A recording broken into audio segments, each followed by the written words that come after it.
ഘട്ടകാലത്ത് നല്ലവനായി ജീവിച്ചാൽ, അരുതായ്മകളുടെ പരിസരത്ത് അരുതായ്മകളിൽ നിന്ന് വിട്ടുനിന്നാൽ അത് ഏറ്റവും വലിയൊരു പുണ്യകർമ്മമാണ്.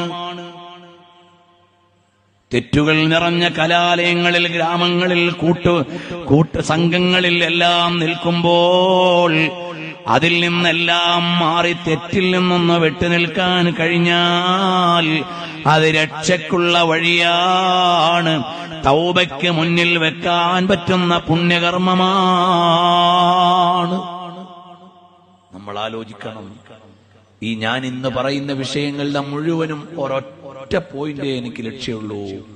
നമ്മുടെ ഓരോരുത്തരുടെയും കൽബിൽ അല്ലാഹ് എന്നൊരു ഓർമ്മ ഒരല്പസമയെങ്കിലും ഉണ്ടാവണം.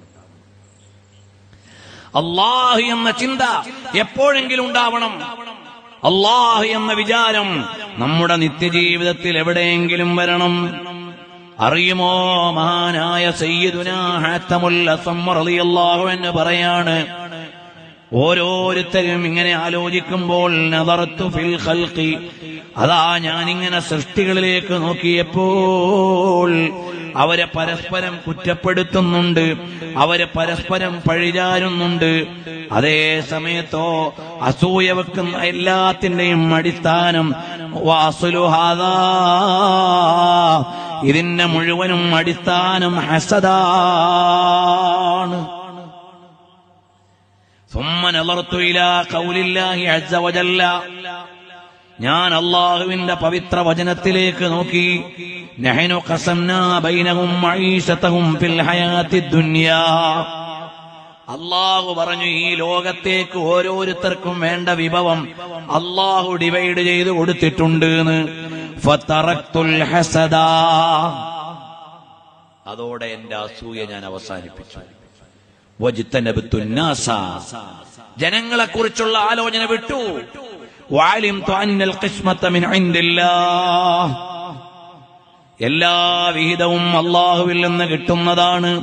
ഫതറക്തുൽ ഹസദ അന്നീ, അവൻ ആലിമായതിൽ ഞാൻ അസൂയ വെച്ചിട്ട് കാര്യമില്ല, അവൻ മുതലാളിയായതിൽ ഞാൻ പരിഭവപ്പെട്ടിട്ട് കാര്യമില്ല. എനിക്കുള്ളത് എനിക്കും അവനുള്ളത് അവനും വിഹിതം വെച്ചവൻ അല്ലാഹുവാണ്. വെറുതെ അസൂയ മുത്തുകാലം കളയേണ്ട ആവശ്യമില്ല. ഒരു ആലിമിന് ലോകത്ത് വലിയ അംഗീകാരമുണ്ടായി, അത് കണ്ടിട്ട് വേറെയാൾ അസൂയപ്പെട്ടിട്ട് കാര്യമില്ല. ഒരു പണ്ഡിതന് നേരത്തെ നിലപാടുകൾ രൂപീകരിക്കാനായി, അതിൽ അസൂയ വെച്ചിട്ട് കാര്യമില്ല.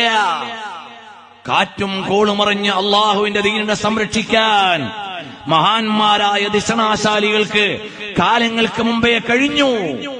ആ സമയത്ത് അസൂയ വെച്ച ആളുകൾ ഉണ്ടാവാം, അവരിന്ന് പരിഭവിക്കുകയാണ്. അസൂയ വെച്ചിട്ട് കാര്യമില്ല.